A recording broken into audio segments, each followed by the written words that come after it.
किया है चीन की बड़ी साजिश का पर्दाफाश। इसी बीच एक और बड़ी खबर मिल रही है, संजय राउत को 15 दिन की सजा। ये बड़ी जानकारी निकलकर सामने आ रही है।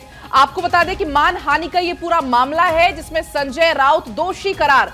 तो ये बड़ी जानकारी आप तक पहुंचा दें, संजय राउत को 15 दिन की सजा, मानहानि के मामले में हुए हैं संजय राउत दोषी करार।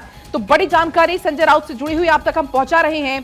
एक तरफ जहां हलचल बहुत ज्यादा तेज है चुनावी लिहाज से, और दूसरी तरफ ये बड़ी जानकारी मिल रही है महाराष्ट्र से, जहां पर संजय राउत जिनको 15 दिन की सजा मानहानि के मामले में दोषी करार दिए गए। तो जाहिर सी बात है एक बार फिर से जो महाराष्ट्र की राजनीति है उसमें उफान देखने को मिलने वाला है। ये बड़ी जानकारी आप तक हम पहुंचा रहे हैं। 15 दिन की सजा संजय राउत को जिसका ऐलान हुआ है, बड़ी जानकारी आप तक पहुंचा दें। मानहानि का ये पूरा मामला है संजय राउत से जुड़ा हुआ जिसमें दोषी करार हुए हैं।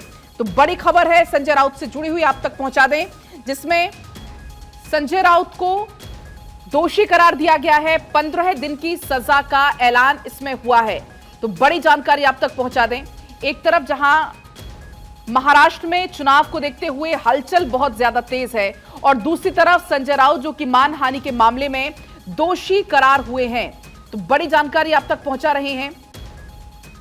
दरअसल ये पूर्व सांसद के खिलाफ मानहानि का पूरा मामला है। मजिस्ट्रेट के आदेश के खिलाफ उद्धव और राउत की अर्जी जो कि पहले खारिज हो गई थी, मजिस्ट्रेट ने अपने आदेश में लोकसभा के पूर्व सदस्य राहुल शेवाले द्वारा दायर मानहानि के मामले में ठाकरे और राउत को आरोप मुक्त करने से पहले इनकार कर दिया था। लेकिन अब इसमें यह बड़ा अपडेट मिल रहा है, बड़ी जानकारी इसमें मिल रही है।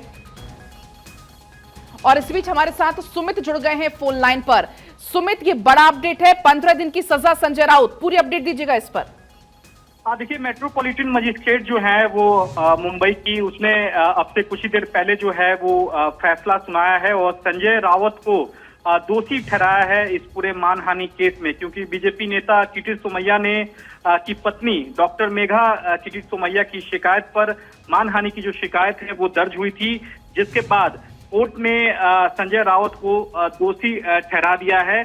और निश्चित तौर पर एक बड़ा झटका जो है वो संजय रावत के लिए है, क्योंकि कोर्ट ने 15 दिन की जो है वो सजा जो है वो सुनाई है, और साथ ही 25,000 रुपए का जुर्माना जो है वो संजय रावत पर लगाया है। तो निश्चित तौर पर ये मानहानि का पूरा मुकदमा था, और जो किटिर सोमैया जो बीजेपी नेता हैं, उनकी पत्नी की ओर से मानहानि की जो शिकायत है वो दर्ज कराई गई थी। और इससे पहले मानहानि की शिकायत पर बकायदा कोर्ट ने संज्ञान भी लिया था और संजय रावत को समन भेजा था।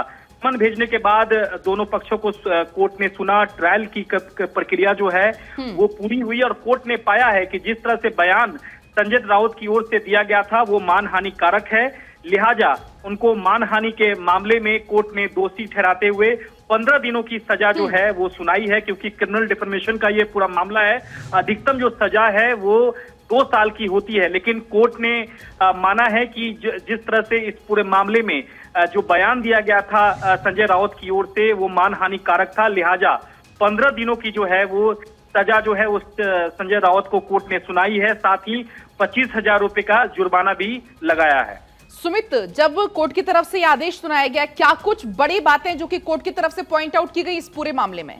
अब देखिए, सीधे तौर पर यहाँ किटिर सोमैया की जो पत्नी है उन्होंने आरोप लगाया था कि बेबुनियाद जो है वो आरोप लगाया था, और उनकी छवि को यहाँ धूमिल करने की जो कोशिश है वो संजय रावत ने की थी।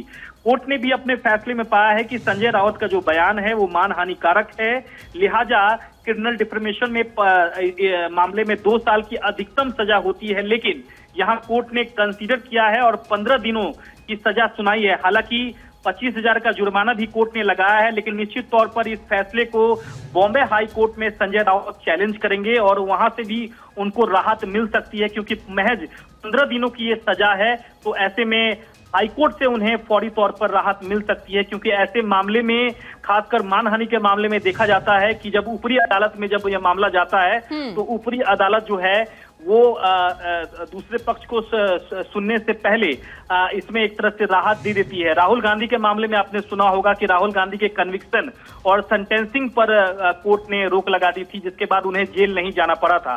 तो संजय रावत अब इस ट्रायल कोर्ट के फैसले को बाकायदा अब बॉम्बे हाई कोर्ट में चैलेंज करेंगे और निश्चित तौर पर बॉम्बे हाई कोर्ट से उन्हें फौरी तौर पर राहत मिलने की उम्मीद है, क्योंकि महज 15 दिनों की जो सजा है वो मेट्रोपॉलिटन मजिस्ट्रेट यानी कि अदालत ने, निचली अदालत ने संजय राउत को सुनाई है। ठीक है, आपके पास मैं लौटूंगी।